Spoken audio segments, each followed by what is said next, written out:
5 berita terpopuler hari ini Selasa 10 Februari 2026 di Bloomberg Technos Flash 5. Yang pertama, bursa bicara potensi buka kembali kode broker.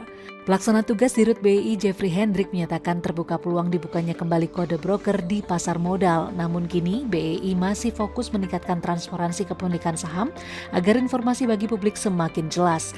Sebelumnya BEI juga belum memperoleh persetujuan OJK untuk membuka kode broker meski izin pembukaan kembali kode domisili telah diberikan dan mulai berlaku sejak kuartal 3 2025.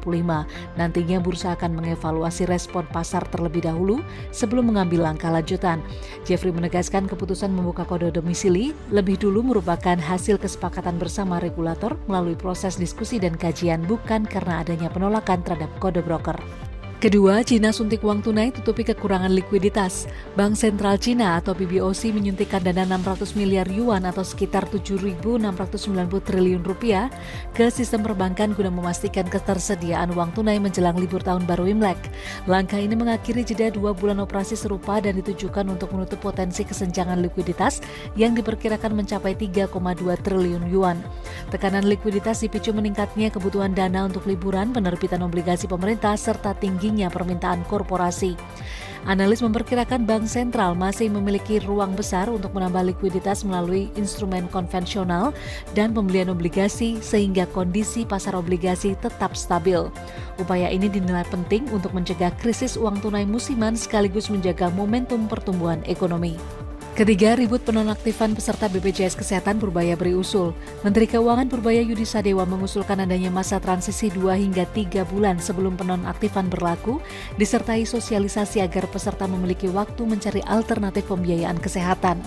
Ia menyebut perbaikan skema PBI JKN dan pemutakhiran data menjadi kunci agar jaminan kesehatan tepat sasaran, sehingga tidak ada lagi masyarakat yang tengah sakit tiba-tiba kehilangan akses layanan.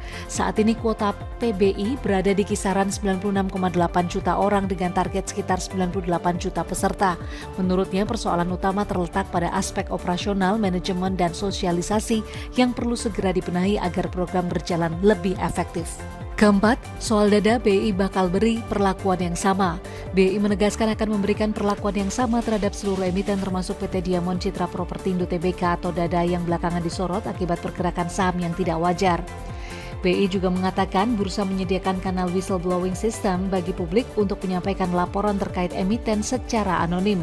Laporan ini nantinya akan ditindaklanjuti secara terstruktur. Terkait dada, meski belum menerima aduan secara resmi, BI tetap melakukan pengawasan dan evaluasi terhadap aktivitas perdagangan dan kepatuhan perusahaan tercatat.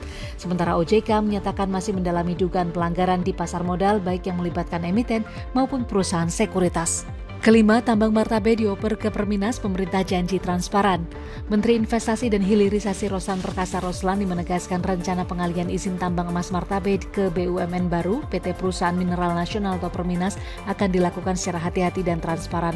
Terkait martabe, pemerintah telah menerima klarifikasi dari PT Agincourt Resources terkait kepatuhan lingkungan serta penelaah aspek hukum, teknis, dan strategi produksi sebelum mengambil keputusan. Atas hal ini, Roslan menekankan kepastian hukum menjadi fondasi utama untuk menjaga kepercayaan investor dan iklim investasi. Perkembangan kajian serta koordinasi lintas instansi juga telah dilaporkan langsung pada Presiden Prabowo Subianto sebagai bagian dari proses pengambilan kebijakan yang menyeluruh. Itu dia 5 berita terpopuler pilihan Bloomberg Technos hari ini. Ikuti terus update selanjutnya di www.bloombergtechnos.com.